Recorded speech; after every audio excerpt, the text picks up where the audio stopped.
میری جو تعلیم ہے وہ ہے BS honours information technology.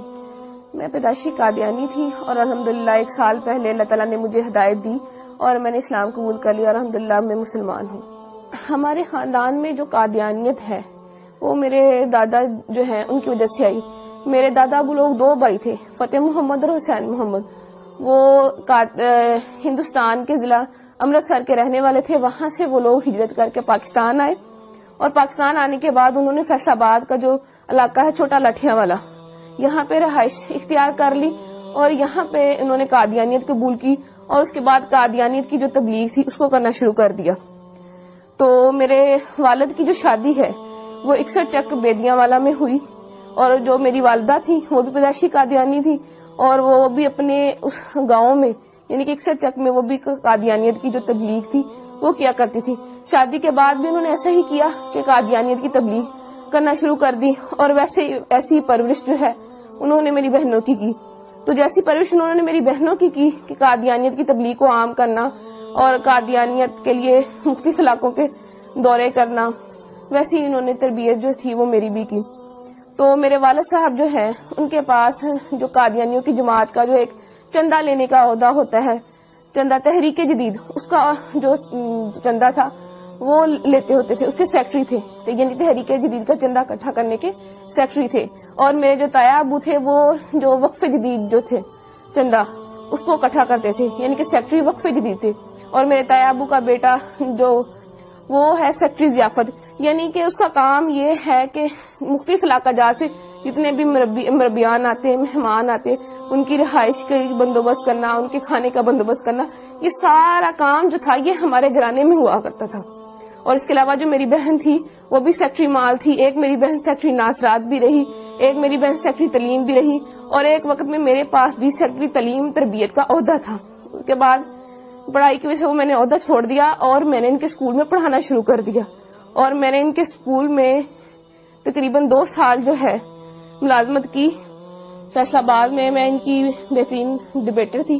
Faisal آباد کی طرف سے سلیکٹیولی یعنی کہ پورے فیصل آباد کو ریپرزینٹ کرنے کے لیے میں ایک دفعہ چناب نگر گئی تقریری مقابلے میں. وہاں وہ جو مقابلہ تھا اس میں میری دوسری پوزیشن آئی.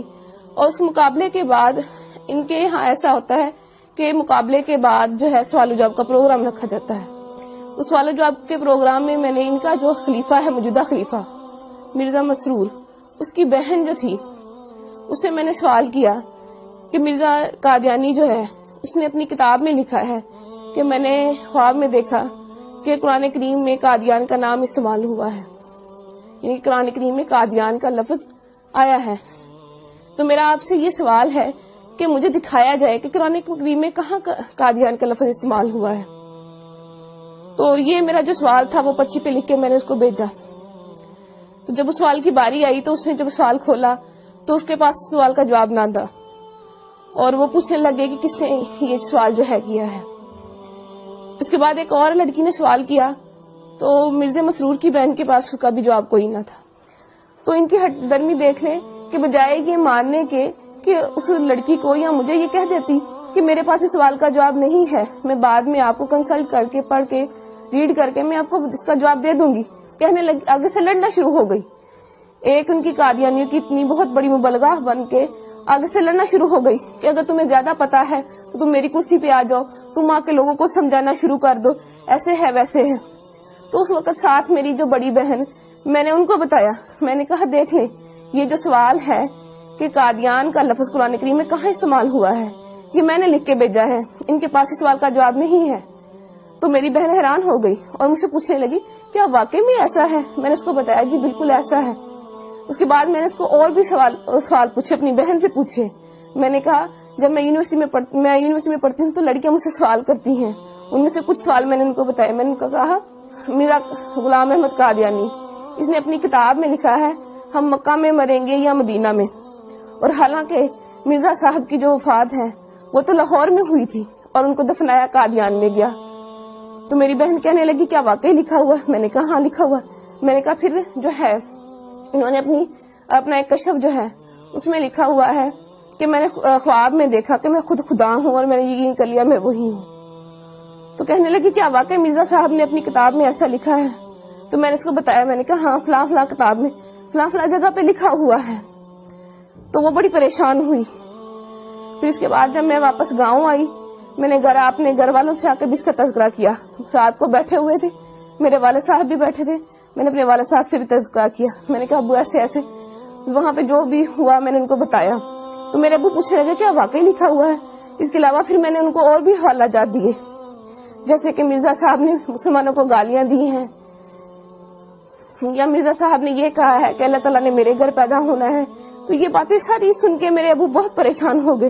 اس کے بعد جو تھا میری امی نے وہ ہمیں اس ٹاپک پہ بات کرنے سے منع کر دیا. میرے اسلام قبول کرنے کی وجہ کچھ یوں بنی کہ میں نے تعلیم مکمل کرنے کے بعد ایک اسکول میں جو ہے بطور ٹیچر انٹرویو دیا اور وہاں میری سلیکشن ہو گئی. ایک دن ہم بریک کے وقت بیٹھے ہوئے تھے تو اچانک مذہبی گفتگو جو تھی وہ شروع ہو گئی. تو ہمارے اسکول کے جو پرنسپل صاحب تھے انہوں نے قادیانیت کے موضوع پہ بات کرنا شروع کر دی. تو چونکہ میں قادیانی تھی تو میں نے بھی اس میں حصہ لینا شروع کر دیا.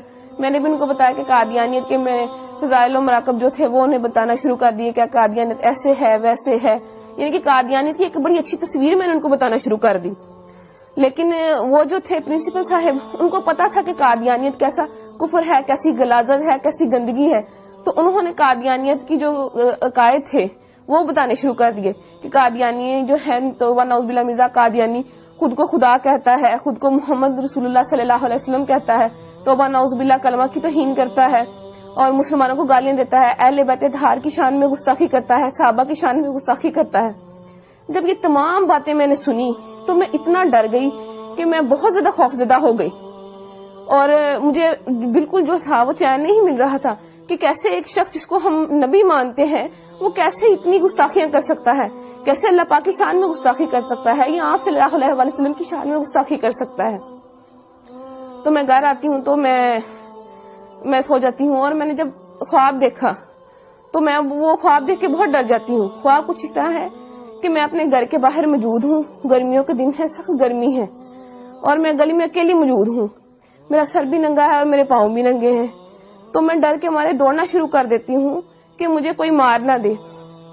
بہت دوڑتی ہوں, بہت دوڑتی ہوں, بہت دوڑتی ہوں, اور پھر جب دیکھتی ہوں اپنے آپ کو ایک قدم بھی میرا آگے نہیں بڑھتا. اس بات سے میں بہت پریشان ہو جاتی ہوں کہ میں نے اتنی محنت کی, اتنی دوڑی, اتنی جو ہے ہمت کی میں نے, لیکن اللہ تعالیٰ نے میرا ایک بھی قدم آگے نہیں بڑھایا. اس وقت میری آنکھ کھل جاتی ہے اور میں دیکھتی ہوں کہ میرا پورا جسم جو ہے وہ پسینے سے شرابور ہے اور مجھے اپنے آپ سے بہت گندی بدبو آتی ہے. پھر اس کے بعد یہ خواب جو ہے مجھے متواتر آیا, اور جب بھی آتا مجھے ایسے ہی ڈرا جاتا. اس کے بعد چند دن بعد میں اسکول گئی تو وہ جو اسکول کے پرنسپل صاحب تھے وہ مرزا قادیانی کی کتابیں لے کے, روحانی خزائن کی مختلف جلدیں لے کے بیٹھے ہوئے تھے. انہوں نے مجھے بلایا اور مجھے کہنے لگے کہ جو جتنی باتیں میں نے تمہیں, یعنی کہ جتنے قادیانیوں کے عقائد میں نے تمہیں بتائے ہیں, اگر میں تمہیں ان کتابوں سے دکھا دوں تو کیا تم یقین کر لو گی؟ میں نے انہیں کہا جی میں ضرور یقین کروں گی. تو انہوں نے جو ہے کتابیں کھولی اور جتنی باتیں وہ مجھے جو میں نے آپ سے پہلے بیان کی انہوں نے مجھے مرزا قادیانی کی کتابوں میں سے دکھائیں, اور وہ کتابیں مرزا قادیانی کی لکھی ہوئی تھی. روا کی جو ہے ضیاء الاسلام پریس وہاں سے شائع ہوئی تھی. اس کے بعد جو ہے میری ملاقات, جو میرے دماغ میں شکوک و شبہات تھے یا سوالات تھے تو ان کو دور کرنے کے لیے میری جو ملاقات تھی وہ ایک سابق قادیانی جو کہ اب مسلمان ہو چکے ہیں اور ختم نبوت کے بہت بڑے مبلغ ہیں, عرفان محمود برق صاحب, ان سے میری ملاقات ہوئی. تو انہوں نے جتنے بھی میرے شکوک و شبہات تھے وہ سارے دور کیے, اور قادیانیت کی جو غلاظتیں تھی جو مجھ پہ نہیں کھلی تھی وہ کھول کھول کے مجھے بیان کی. اور ان کی جو کتاب تھی قادیانیت سائنس و اسلام کے کٹہرے میں, انہوں نے مجھے وہ پڑھنے کے لیے دی. تو اس کو پڑھ کے جتنے بھی میرے دماغ میں سوالات تھے وہ سارے کے سارے وہ ختم ہو گئے. تو اس کے بعد پھر میں نے مرزا قادیانی پہ اور قادیانیت پہ کروڑوں لعنتیں بھیجنے کے بعد آپ صلی اللہ علیہ وسلم کی غلامی میں آ گئی اور کلمہ طیبہ پڑھ کے اسلام قبول کر لیا. اس کے بعد جب میں گھر گئی میں نے اللہ تعالیٰ سے جا کے دعا کی کہ اللہ تعالیٰ مجھے کوئی رستہ بتا, کہ مجھے کوئی ایسا نشان دکھا کہ مجھے پتہ چل سکے کہ میں نے آج جو کیا میں سچ پہ ہوں, میں حق پہ ہوں. تو میں جو ہے میں سو گئی تو میں نے وہی خواب جو میں پہلے دیکھتی تھی اور میں ڈر جاتی تھی، وہی خواب مجھے دوبارہ آیا کہ میں اپنے گھر کے باہر موجود ہوں، گرمیوں کے دن ہے، سخت گرمی ہے، اور میں ڈر کے مارے بھاگنا شروع کر دیتی. لیکن اس دفعہ معاملہ جو تھا وہ الٹ ہو گیا کہ جب میں ڈر کے مارے میں بھاگنا شروع ہوئی تو بھاگتے بھاگتے ایک میں پکی سڑک پہ پہنچ گئی. تو میرا سر جو پہلے ننگا ہوتا تھا اس پہ ایک سفید چادر آ گئی خود بخود، اور میں نے دیکھا کہ میرے سامنے ایک شخص احرام باندھے کھڑا ہے.